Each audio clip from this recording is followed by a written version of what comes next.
Hey guys, welcome back to my YouTube channel. Today we have a really exciting fun video. I'm going to be ranking all of the books I have rated 5 stars in the last 2 years. Now I say 2 years because when I first started reading and got onto Goodreads, I didn't have any friends that read. I didn't even know BookTok existed, and the whole rating scale thing I didn't understand. I truly would read a book no matter how I felt about it and just rate it 5 stars. So that's why I'm not going to even touch that. There's literally 200 books that are rated 5 stars. For the sake of this video, I'm going to start from when I actually started to truly rate books. So without further ado, let's get into it. I'm actually so excited for today's video. I think it's going to be so fun. I'm so excited, but I'm so nervous. I'm actually so excited for this. So how I'm going to rank these books. So first up we have Holy Grail. So these are the books that even surpass 6 stars. They're my Holy Grail. I think about them every waking moment, and nothing you say can convince me otherwise. That is my dog sniffing under the door. Then we have 6 stars, obvious reasons, just surpasses the average 5 star. I feel like we all know what a 6 star feeling feels like. Then we have 5 stars, so these are the books that I accurately rated. Then we have more like 4 stars. I rated this 5 stars, question mark. You'll understand that when we get to it.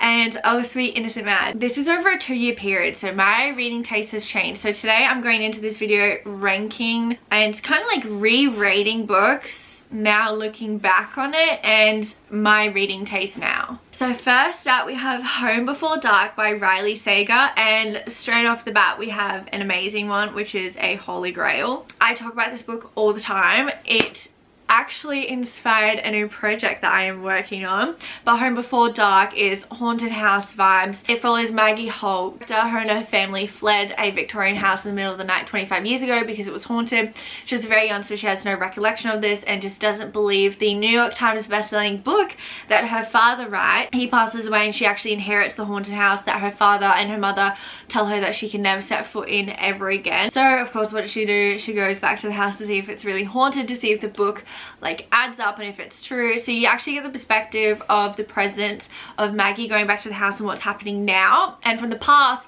from the chapters of the New York Times best-selling novel. So you get the past and the present of the haunting in the house, and it's absolutely incredible. Like, I read this book probably like 6 months ago and I think about it all the time. Please read this. If you're a thriller lover, supernatural, paranormal, ghosty lover, you will devour the book.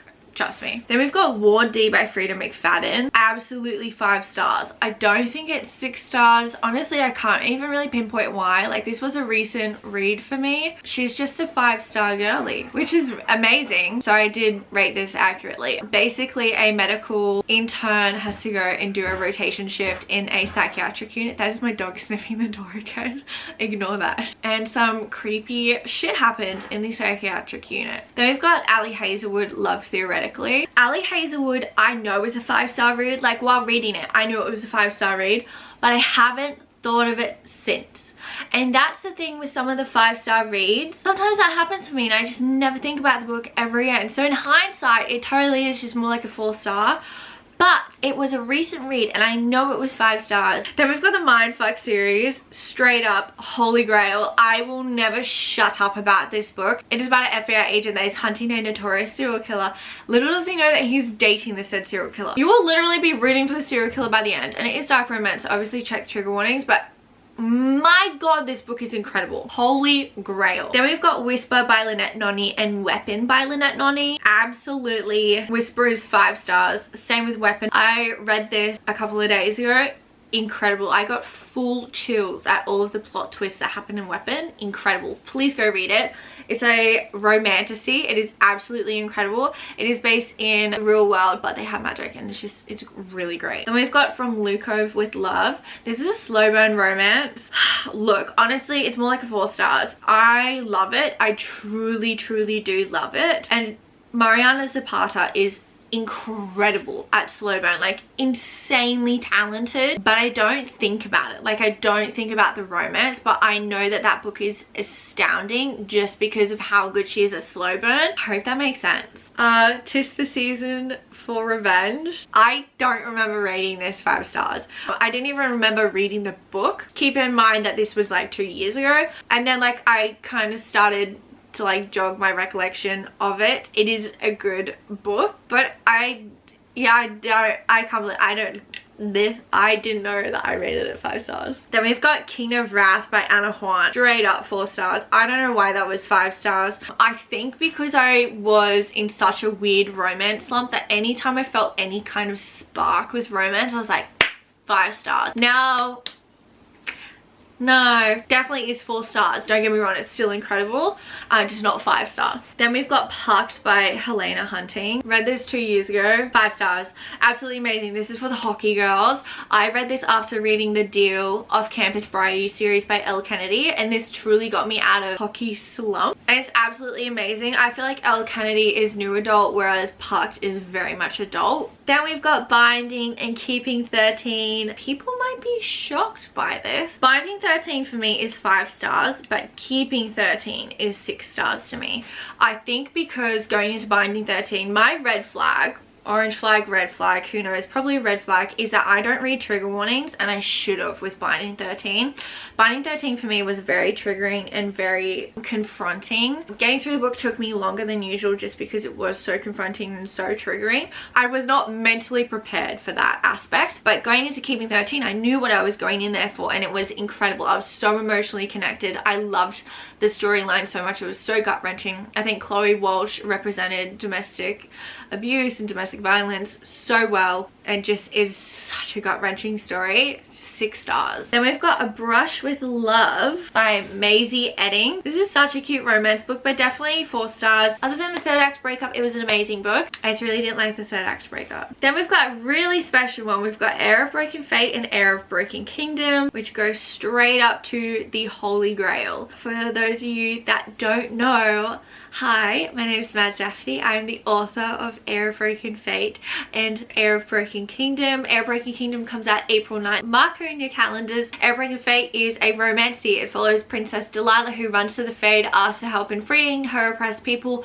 only to find out that the Fae need her help more, and she needs to save not only the entire Fae race, but magic itself. It's got mermaids, dragons, griffins, enemies to lovers, elemental magic. Who did this to you? Slow burn. It truly has everything you want and need in a romancy. She's on Kindle Unlimited, so hopefully you guys will give her a shot. She's really fun, very quick and easy, fast-paced read. Trust me, you're going to want to read the second book, so go and read the first one if you haven't. And obviously it's my holy grail because I wrote it. Next up we have Caraval and Legendary.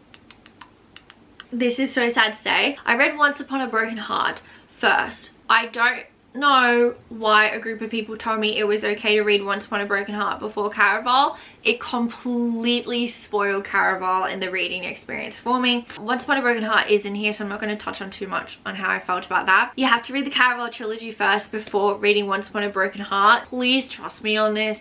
It completely spoiled and ruined the reading experience for me. I think I rated it 5 stars more out of like whimsical hope because I had such high expectations, and also it was very much a, I know I would have loved it. I know it would have been 5 stars. That again, like I shouldn't have rated it 5 stars. But I was feeling a lot of emotions because I just knew it would be 5 stars. But then people told me that I could read it after Once Upon a Broken Heart. Spoiler, you can't. So it was ruined, sadly, especially Legendary. Caraval was okay, hence why it's in the more like 4 stars, but Legendary was completely spoiled. Then we've got Behind Closed Doors by B.A. Paris, which is a thriller. 6 stars. Like, I should be in the 6-star pile list. I feel like if, like, for videos and stuff, I don't have the physical copy, but if I did, it would be in a lot more videos just because it's there and I'd be reminded of it. But Behind Closed Doors is astounding. Like, truly astounding. I cannot get over it. I can't say anything because I can't spoil it, but it is such an amazing thriller book. I read it on Kindle Unlimited, so you guys should go download it. Next up we have Vampire Academy. I actually don't know how I feel about this one. Look, this is actually in between 5 stars and like 4.5, so because of that I'm going to put it in 5-star category. It is amazing. It is a really good read. I think the only thing that like brings down that like half-point star, if we're really being technical, is the magic system of vampires. I actually kind of struggled a bit, which is like, in hindsight, I don't know why, because it is simple, but I think because I'm such a big Vampire Diaries fan, my mind's very set in what a vampire is, especially like Twilight and stuff. So Vampire Academy and how like the bodyguards and stuff, and how we actually got her perspective of a bodyguard but not really a vampire, was just very different. and that's like the decimal of a star. Then we've got Final Girls by Riley Sager. Absolutely 4 stars. I don't know why I rated it 5 stars. I actually do. This was a 4-star read as I was reading it, but the plot twist at the end made it a 5 stars. The entire like 98% of the book was 4 stars, purely because there was so much potential. And I feel like Riley Sager, as much as I love him, with this book he really could have taken it a step further. And I just feel like there was like unlocked potential in the book, and I was waiting the entire time for something to happen and it just never happened. Then we've got It Happened One Summer and Hook, Line and Sinker. And now that this book has come up, I've just realized that I forgot one of my tier ratings that I was going to do. One of them was going to be comfort reads, which definitely is It Happened One Summer for me, but this might shock people. It Happened One Summer is a 6-star read for me. Like 6 stars is definitely comfort read as well, but I think about It Happened One Summer all the time. I think it is the best of Tessa Bailey's book ever. I absolutely love it. Really good grumpy sunshine, small town romance. The smut is absolutely incredible, and it's big city girl, small town boy, and we all love it when the fishermen come home. Then second up we have Hook, Line and Sinker. Definitely 4 stars. I actually really like this. Actually it has to go down to, I rated this 5 stars question mark, this is the second book after It Happened One Summer. It is standalone interconnected series. I really don't know why I rated it 5 stars. I did not enjoy it as much as I loved It Happened One Summer, and I think it just keeps going down in my mind because of how much I loved It Happened One Summer. Then we've got Falls Boys by Penelope Douglas. I don't know why I rated it 5 stars. This was me trying to get out of my romance reading slump, and while it was good and it kept me entertained, it was more like a 3-4 star book for me. Really not 5 stars. Again, there was like a short period of time where anytime I was actually able to read a romance and get through a romance, I was like, oh yay, I'm out of my romance slump. 5 stars. Then we've got Invisible Girl by Lisa Joelle. Believe it or not, I really liked reading the book throughout. I didn't like how it ended, and I can't say anything more or touch on it more obviously because I don't want to spoil the book. Now I'm really scared for this one. We have Daisy Hates, Magnolia Parks and The Long Way Home.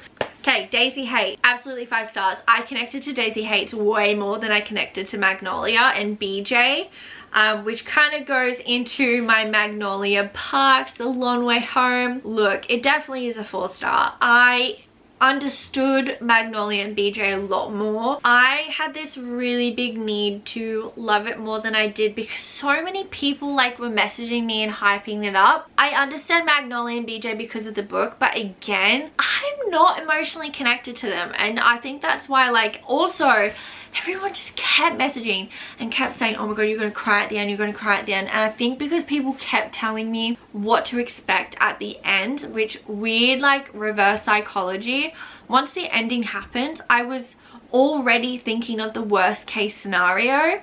So when the ending came I was like, oh okay. Like if nobody said anything, they just said like, oh, you're gonna need tissues for the book, I think I would have been fine. I think it's when people tell you when certain things are coming, because then you expect it and it takes away the surprise. And honestly, surprise in books is what gets the emotions up. I definitely, don't get me wrong, connected with Magnolia and BJ's story a lot more in this book.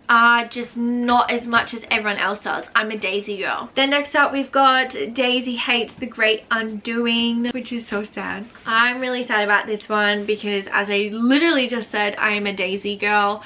This book though, look, I understand people who like reading the same storyline and the same plot in a different perspective. I don't though. I found it boring. I was reading it and I was going, okay, we read this happened in Magnolia Parks, A Long Way Home. I want something different. It felt very repetitive. I knew what was going to happen and it just didn't hit how Daisy's story, the first Daisy Hates book, did, and I'm quite disappointed in it. Then we've got My Killer Vacation by Tessa Bailey. Look, this is 5 stars straight up. It is the best vibes ever and I don't care what anyone has to say. It's a murder mystery with smut. If you go in expecting murder mystery with smut and good vibes, you're gonna get that. If you're expecting like an amazing thriller, you're not gonna get it, but 5 stars was amazing. Mr. Wrong Number, absolutely 5 stars for me. I love Lynn Painter so much. This is a new adult romance, absolutely amazing. I actually love the female main character more in this. Now don't get me wrong, I believe his name is Colin. He's amazing in this, the male main interest. So fun, but she was so quirky and interesting, and she was so funny to read about, and I think that's why I just like love the book so much, because of her. Then we've got Love and Other Words by Christina Lauren, which is definitely more 4 stars for me. Don't get me wrong, I love the story, very, very emotionally connected to it. I just think the ending for me brought up a lot of emotions that I really struggled to process, to be honest. So whenever I think about that book, I think about the emotions that it invoked in me. I don't know, it's complicated. Like when I look at that book, I have complicated feelings and I feel complicated, so I think that's why I'm like, 4 stars. Then we go Does It Hurt by H.G. Carlton. I don't remember rating it 5 stars. It is a dark romance. Sort of dark romance, sort of not, depends on the book. Definitely enjoyable to read. Again, just more like 3.5, 4 stars. I don't remember rating it 5 stars. It's not a 5-star book for me. Then we've got The Housemaid by Frida McFadden. Absolutely 5 stars. Love Frida McFadden so much. Everything just deleted, so I just had to regroup everything. But anyways, next up we have Tools of Engagement. I'm going to fast forward real quick. This is why we have this category. I don't know why I rated these 5 stars. Out of Tessa Bailey's books, they're not her best. I don't even remember much about them, but actually now looking at it, Tools of Engagement is definitely more 4 stars. I think out of all of them, that was the one that I loved the most. It was the best. The others were Then we've got The Housemaid, which I think I already spoke about, but again, everything deleted, so we're going again, guys. Without a doubt, 5 stars. Then we've got Akane, absolutely 5 stars. That is a YA fantasy by Lynette Noni. I highly recommend. Then we've got Taylor Jenkins Reid, One True Love. I don't remember rating it 5 stars. It isn't 5 stars in my book. I really didn't love the triangle romance. It just, by the end, it became really frustrating, and I did emotionally connect with it, but I don't know, it brought up a lot of conflicting emotions, which, like, as it should, because of, you know, the book and the storyline. Because I just, from memory, I thought that her husband is dead, she's moved on, she's met someone new, and then the husband comes back, and as tragic as it is, it just was very much like, I don't like this. Then we've got The Good Light. Oh my god, 5 stars. Incredible thriller, so amazing. It's from the perspective of a psychologist who treats the criminally insane, and let me just say, the ending. Oh my god, I still can't get over it. It's absolutely incredible. I was listening to this on Audible when I was at the gym. I was on the treadmill when it ended, and like, I was like, it's a whole thing. Please go read it. It's on Kindle Unlimited. Then we've got Fourth Wing, which honestly, let's be honest, 6 stars. That was definitely 6 stars for me. I don't like Iron Flame, so I look at Fourth Wing now as just a standalone. But Fourth Wing itself, like, that got me out of 3 6-month reading slump. I can't remember if it was 3 or 6 months, because I've had 2 really big slumps. That's besides the point. But I absolutely loved it, devoured it in 2 days. Then we've got Archer's Voice. Hang on, guys, I'm just going to the top. Holy grail. I talk about this book all the time. Look, if you guys watch my TikTok videos, you know that Archer's Voice is in like every second video. Archer's Voice is so precious.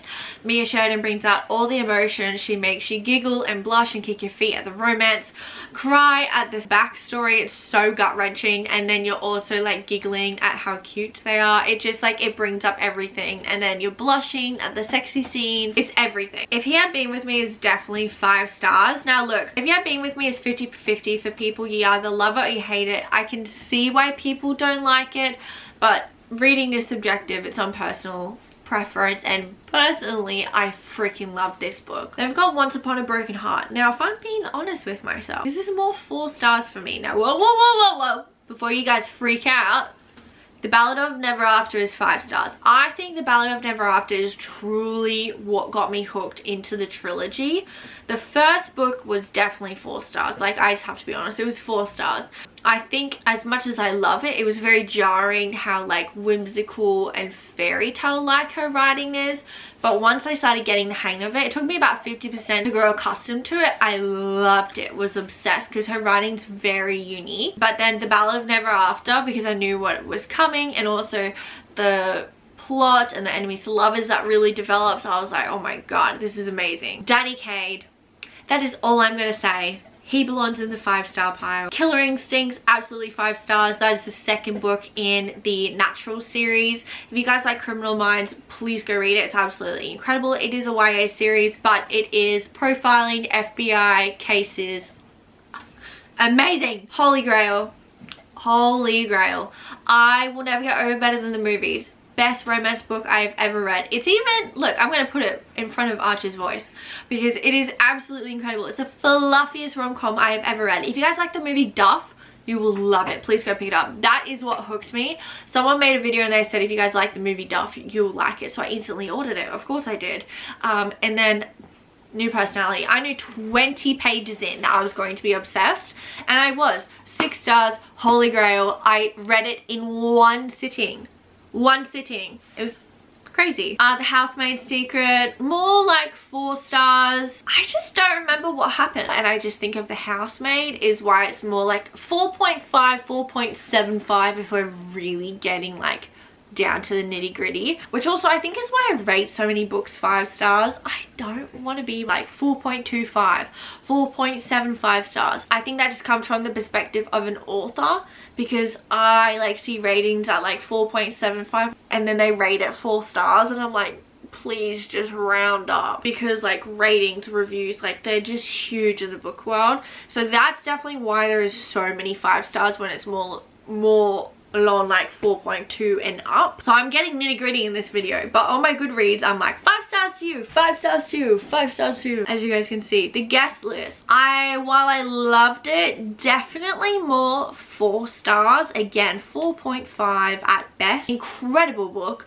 loved it so much. It's like the more that I think about it, the more I'm like, it is a 5 star, but I don't think about it after. Incredible though. I love how there's the individual characters and the individual plot lines and stories that really come together at the end though. That is what really made it a 5 star for me in the moment, but now looking back on it I'm like 4.5. Apartment 303. I had very high hopes for it. Nothing really happened. It got me though when something happened to the dog, so warning on that one. But I'm going to save this for the dog lovers. Turns out fine. It was the ending that was a 5 star. The book itself was more like 3. Now last but certainly not least, we have A Million Kisses in Your Lifetime. 4 stars. I can't even tell you why. I don't think about it. I think it is very long. I think that the romance is so cute though. I really do love it. Like even thinking about it, I'm like, oh, blushing. I love the school vibe, like academia, academy type thing. Like they have housing and stuff and they can sneak around. I think that that's really cute. I just don't think about it, and what really actually makes it more 4 stars for me is that I have the other book in the series and I just haven't gone to pick it up. So I think like when you've got a 5-star book, you really want to go on to the next, but I haven't had that moment. So in hindsight, more of a 4-star read. And that is it. That is my tier ranking of all the books I've rated 5 stars in the last 2 years. Granted, I do think I have missed a lot, so this is the last year and a half, but I didn't want to go any more than over 40. But this video was so fun to film, and thank you guys so much for watching. I hope that you guys had fun. I really liked this video. It feels a lot different to my usual videos. If you liked it, let me know in the comments and I'll make more videos like this. And thank you so much for watching.